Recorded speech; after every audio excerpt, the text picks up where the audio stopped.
Bonjour, je suis aujourd'hui au CES avec Monsieur Demichel, CEO de l'entreprise Harold. Monsieur, pouvez-vous nous expliquer un petit peu votre projet de l'entreprise Harold?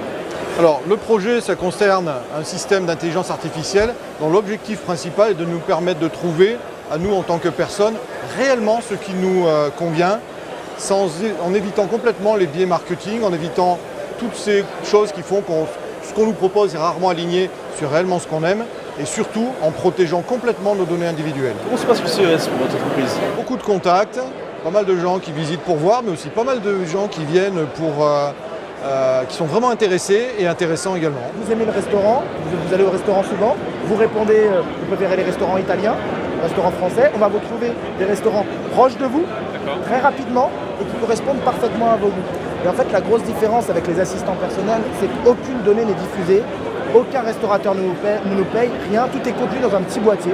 Voilà, pas plus grand qu'une carte bancaire. Alors le petit boîtier va être commercialisé entre 150 et 200 euros, il n'est pas encore commercialisé, l'application est gratuite. C'est sur un petit boîtier, donc pour l'instant c'est un boîtier séparé et l'objectif c'est que là, il va être intégré dans la coque de votre téléphone d'ici très peu de temps. Du coup ça vous permet de ne pas avoir quelque chose à transporter avec ça. Et puis voilà. Mais ça peut pas être simplement une appli?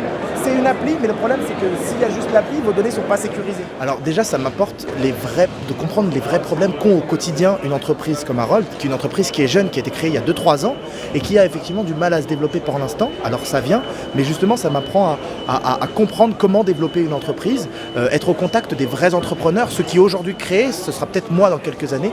Donc ça m'apporte énormément de choses sur ce plan-là. Et puis évidemment, je découvre une nouvelle ville, un nouveau monde auquel m'adapter avec énormément de journalistes, d'investisseurs avec lesquels discuter, apprendre à se comporter, qu'ils soient français, américains ou internationaux, et donc d'apprendre aussi les codes de l'entrepreneuriat. Donc tout ça me permet de mieux comprendre et de mieux préparer mon futur projet pour faire qu'il soit une vraie réussite.